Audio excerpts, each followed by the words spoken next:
I was about to end it all. Then God sent a stranger I'll never forget. I had made up my mind. But one sentence from a stranger changed everything. Folks, I'm here today with someone whose story touched my heart deeply. I met Carmela at a community prayer breakfast in Las Cruces last spring. She was sitting quietly at the corner table, sipping her coffee and watching everyone with those kind eyes of hers. What she shared with me that morning over coffee and biscuits left me speechless. It's a testimony to how God works in ways we can't imagine, appearing just when we think He's abandoned us. I'll let her tell you in her own words how the Lord stepped in when she thought all hope was gone. I had made up my mind. It was a Tuesday morning in July, hotter than usual. I'd already written goodbye letters to my grandkids, had my old pill bottles lined up neat as soldiers on my kitchen table. If you're watching this right now, I'd sure appreciate if you'd hit that like button and tell me where you're from in the comments. I feel the Lord wants me to know who's here in this testimony today. The ceiling fan was clicking overhead.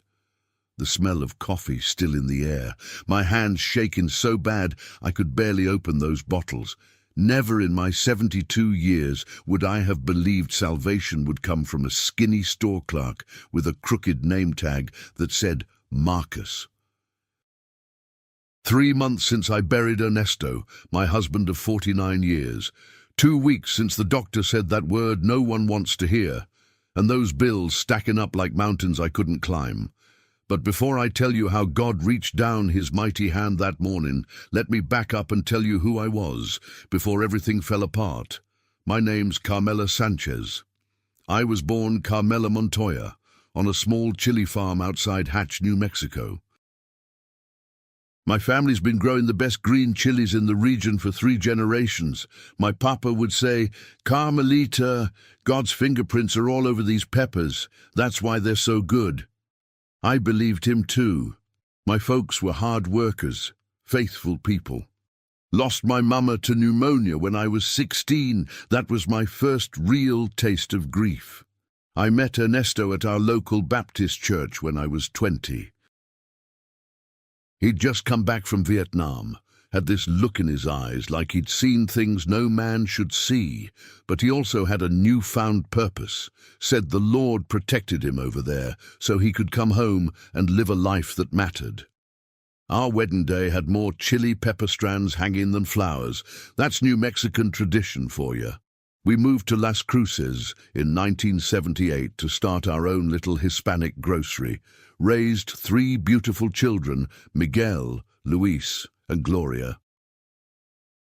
Now got 6 grandkids that were the light of our lives. Me and Ernesto, we were pillars at Manantial de Vida Baptist Church for over 40 years. I led the women's Bible study every Wednesday, was known for taking home-cooked meals to families going through hard times. Bible weren't just something on my shelf, it was like my daily bread, you know. Me and Ernesto, we prayed together every night without fail, even when we was mad at each other. First signs of trouble came round 2021. Ernesto started forgetting little things, where he put his keys, names of people he'd known for decades. I kept telling myself it was just normal getting old. But when Ernesto called me by his mama's name 3 times in one day, I knew something wasn't right. Our little grocery was already struggling by then, big chain stores moving in, taking all our business. Then that pandemic hit, and everything got worse. We couldn't even go to church regular anymore, just watch services on Luis's old laptop he gave us. I felt cut off from everything that anchored me. For 50 years, I'd held on to Psalmos 46, verse 1. God is our refuge and strength, an ever-present help in trouble. But when troubles started piling up like a flash flood in the arroyo, I started wondering if maybe God had gone deaf to my prayers. Ernesto's Alzheimer's came on faster than anyone expected. One day he was just a bit forgetful. Next thing he's wandering the Walmart at midnight in his pajamas.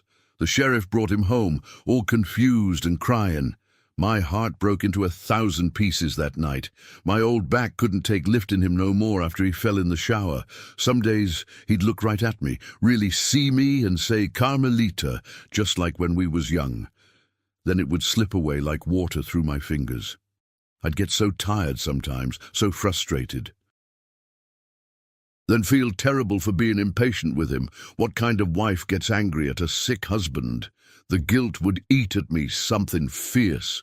If you're still watching, I want you to know this story gets better, but we gotta walk through the valley first. Stay with me till the end, 'cause what God did in my darkest hour might just be exactly what you need to hear today. We had to sell the grocery store for pennies on the dollar just to pay for Ernesto's care. Our life savings disappeared faster than morning dew under the desert sun. Insurance kept denying claims, saying this treatment or that medicine wasn't medically necessary. First time in my life I had to water down the frijoles and pretend it was just how I liked them. After 40 years of never missing a payment, I started getting those terrible letters from the bank about our mortgage.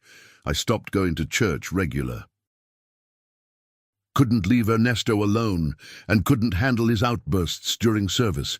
Pastor Rivera said they'd set up a meal train, but after 2 weeks, it just stopped. I don't blame nobody. People got their own lives, their own troubles. My children all moved away years ago. Miguel in Colorado, Luis in Texas, Gloria all the way in Florida. They'd call, but they all had families, jobs, responsibilities. I didn't want to burden them more than I already was. I'd pray and pray till my knees hurt, but all I heard back was silence. Started to feel like I was talking to an empty room. I'd open my Bible at night, desperate for some word of comfort, but the verses I'd loved my whole life just lay there flat on the page. Pastor once preached about Job, how he kept his faith through the worst suffering. I used to find that story comforting. Now it just made me wonder what kind of God would allow such pain to test somebody's faith. That Sunday, I sat in the back pew, heard people singing, "Great is thy faithfulness," and for the first time in my life, I couldn't make my lips form them words. Then came that terrible April morning. I went to wake Ernesto with his coffee, the way I always did. He looked so peaceful. I thought he was still sleeping till I touched his hand. It was cold. Called the ambulance, but I already knew. Sat in that hospital waiting room all alone for 3 hours before the doctor came out with that look on his face. The funeral was small, quick. Fewer people showed up than I expected. They say God won't give you more than you can handle. Well, let me tell you, that's just not true. Or maybe God had more faith in me than I had in myself. With Ernesto gone, I finally went to the doctor about that pain in my chest I'd been ignoring for months. Had been putting it off because I was scared of more bills. Doctor looked at me over them fancy glasses and said I needed surgery soon. When I asked how much it had cost, he just shook his head like I'd asked something improper. When you're old and alone and broke, it's amazing how invisible you become. I tried praying again after that diagnosis. Really tried. But it felt like throwing messages in bottles into an ocean of silence. I'd sit with Ernesto's Bible on my lap, the one with all his notes in the margins, and wonder where the comfort went. Wonder if I'd imagined 40 years of faith. So there I was, that Tuesday morning, staring at them pill bottles. Bible open to Psalms, but the words all blurry through my tears. I figured God gave me 72 good years, and maybe it was just time to go home. I wasn't planning on no miracle, that's for sure. I decided I ought to go to the store one last time. Wanted to buy some pan dulce, sweet bread, to leave for my neighbors to find with me. Sounds strange now, but I didn't want them finding just sadness in my house. The morning was hot, air heavy like a wet blanket. Took the bus downtown, nearly empty that early. The driver, Mr. Ortiz, usually chatted with me, but that day he barely nodded. I'd like to ask a quick favor. If you're finding this story meaningful, would you consider subscribing to this channel? The Lord uses these testimonies to reach people who are hurting, and your support helps spread His word. I went to Gonzalez's Market, this little family place I'd been shopping at for decades. I started noticing things I never paid attention to before. Cracks in the sidewalk, a cardinal singing in a scraggly mesquite tree. The sky so blue it hurt to look at, like God had painted it special for my last day. Senora Gonzalez had a new blouse with sunflowers that matched my apron at home. A little boy smiled at me on the street, reminded me of my grandson, Mateo. It was like everything was suddenly brighter, clearer, like God was giving me one last beautiful day. When I walked into the market, I noticed someone new behind the counter. Young man, maybe 25 years old. Skinny, with dark hair a little too long, and these brown eyes that just looked right through you with such kindness. His name tag was crooked, looked handwritten instead of the printed ones everyone else wore. It just said, Marcus. I gave him a quick nod and headed straight for the bakery section. Wasn't in the mood for talking. I picked through the pan dulce carefully. Wanted to make sure I got Mrs. Delgado's favorite conchas and those little pumpkin empanadas that Mr. Rivera across the hall always complimented. Seems silly now, fussing over bread when I was planning to, well, you know. But I wanted everything to be nice and proper-like. I felt someone standing behind me and turned to find that clerk, Marcus, watching me select the bread. Choosing for a special occasion, he asked. His voice was deep for someone so young.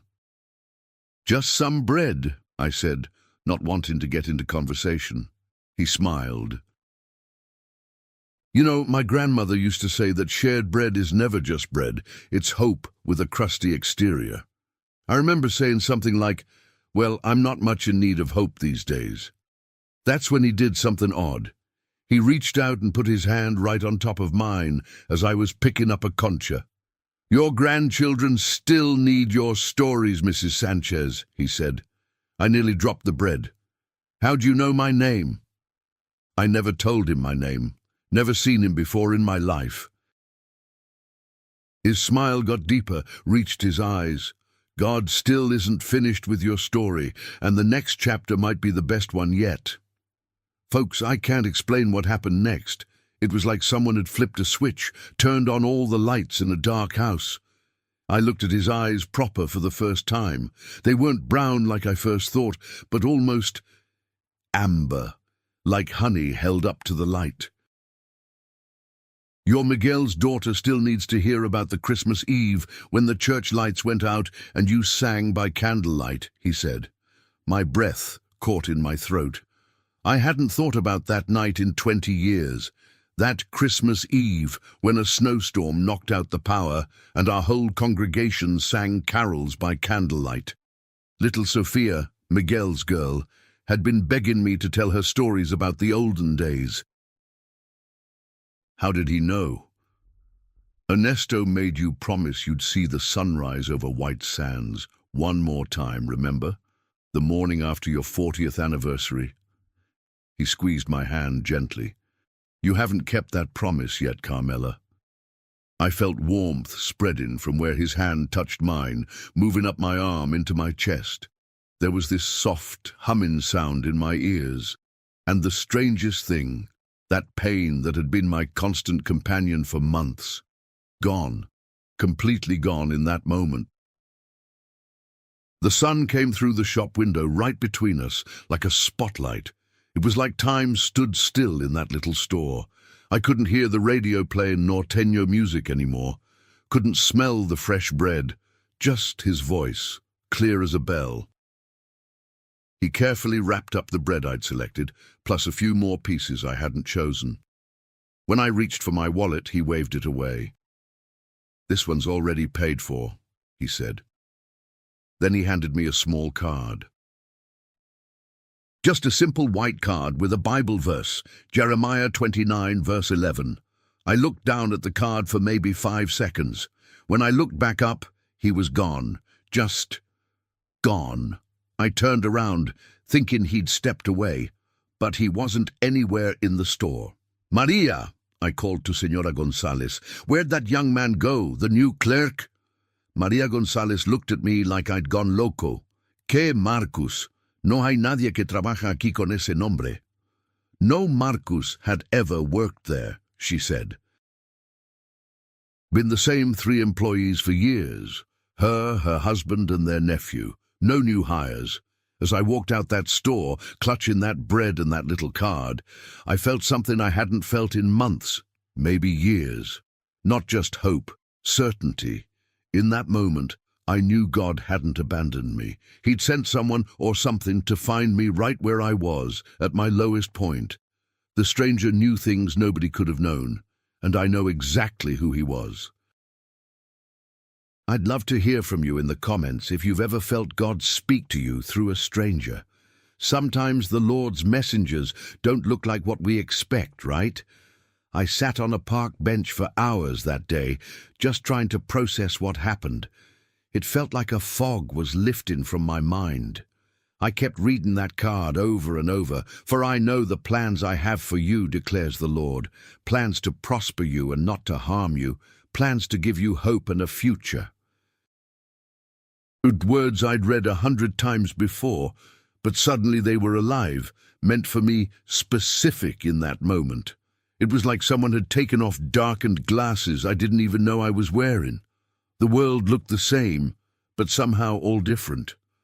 First thing I did when I got home was flush those pills down the toilet. Then I tore up them goodbye letters. My hands weren't shaking no more when I dialed the phone to call Miguel. First time he answered, I just burst into tears. Poor boy thought something terrible had happened, but it was the opposite. I found the courage to tell him about my heart condition, which I'd been keeping secret. That night, I got down on my knees beside the bed I'd shared with Ernesto for decades.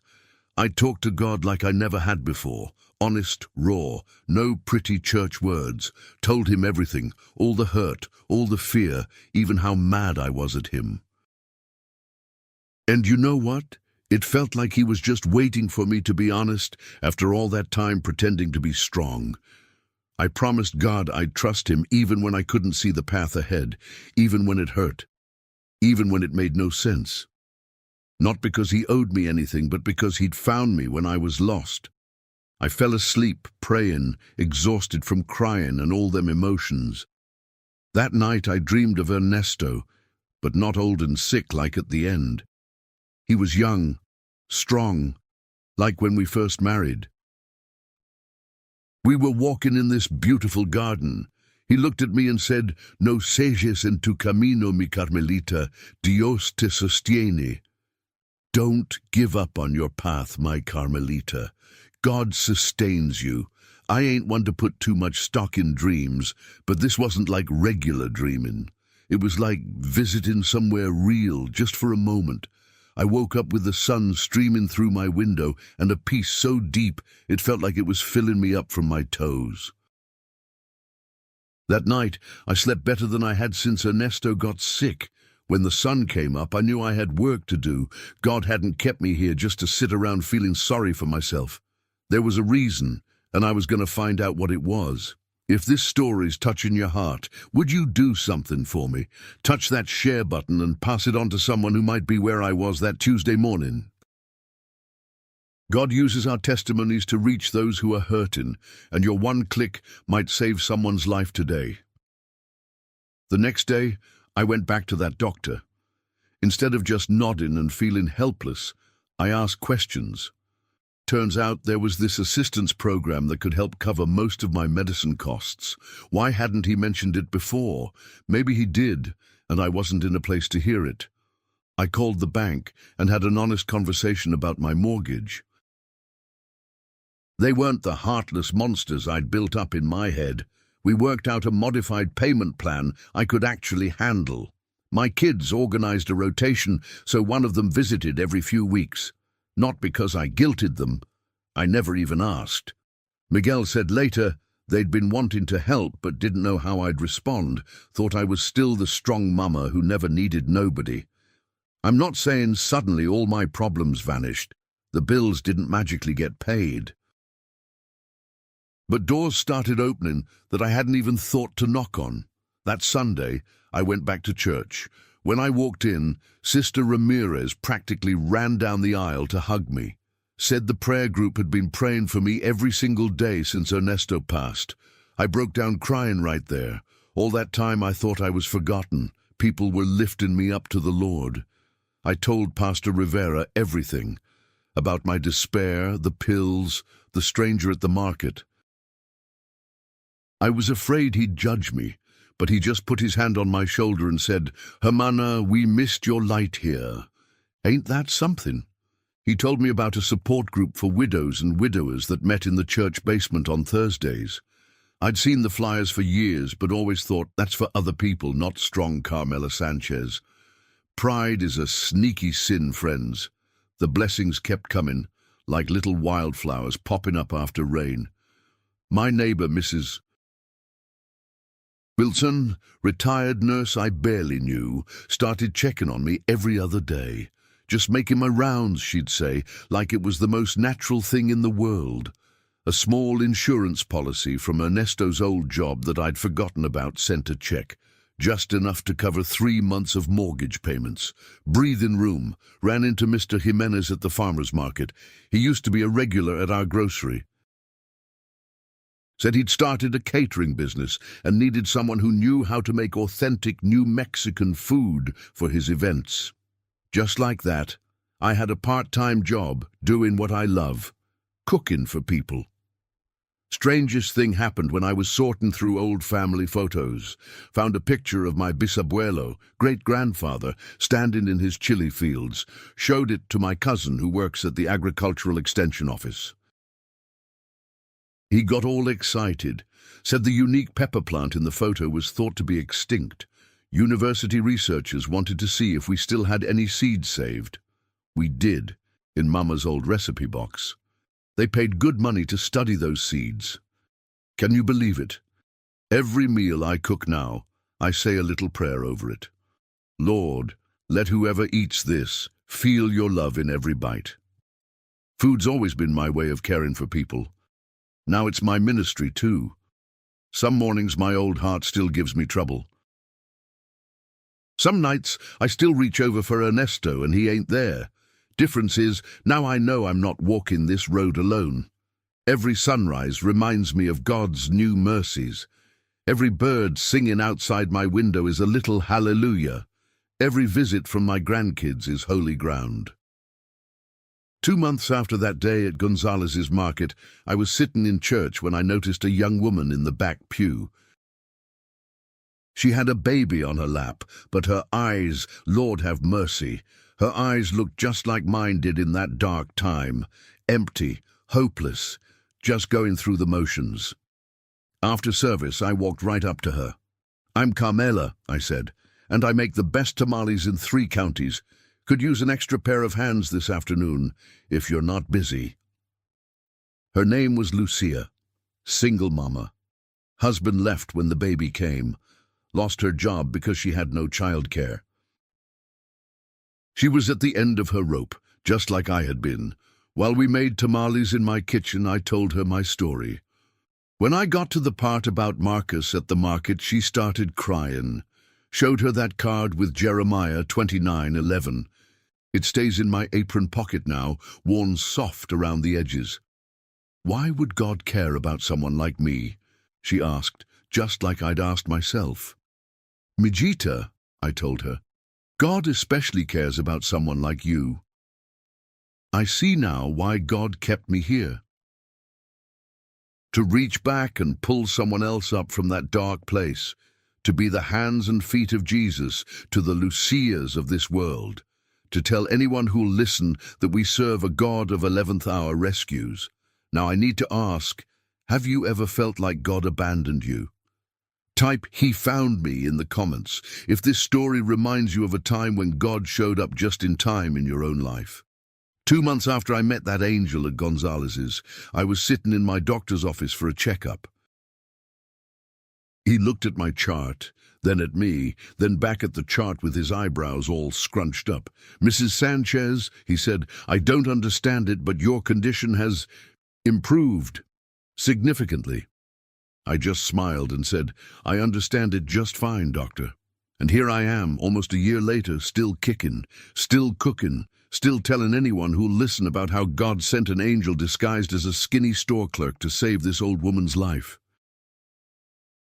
The Bible says, "Don't forget to show hospitality to strangers, for some have entertained angels without knowing it."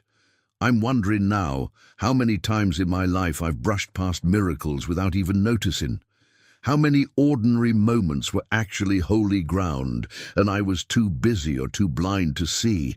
I thought God had forgotten me. Truth is, He was preparing me. Every tear, every sleepless night, every prayer that seemed to hit the ceiling, He was listening to all of it, weaving it into something beautiful I couldn't see yet. When I was at my darkest point, convinced God had turned His back, He was actually closer than ever. Like that poem about footprints in the sand. When I only saw one set of prints, that's when He was carrying me. I've started documenting all our family stories for my grandkids. The Christmas Eve with the candles. The time their grandpa Ernesto saved a calf during a flash flood. The secret ingredient in my chile rellenos that goes back 5 generations.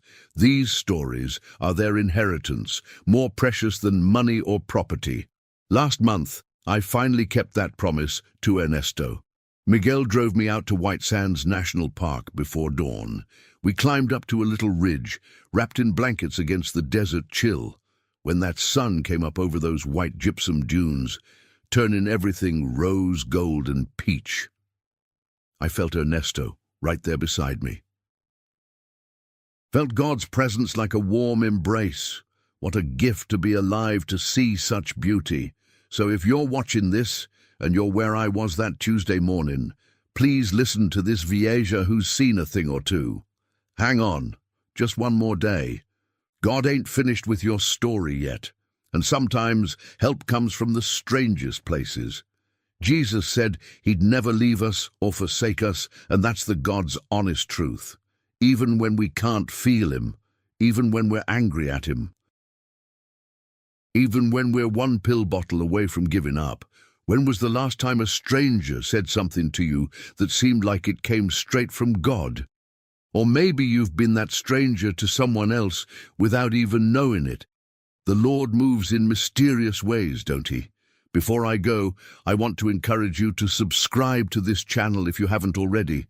The Lord is using these testimonies to bring hope to people in their darkest hours. And if this story touched you, maybe leave a comment saying how. We're all in this journey together, holding each other up when the path gets rocky. Dios les bendiga. God bless you, my friends. Remember, with God there's always more story to be told.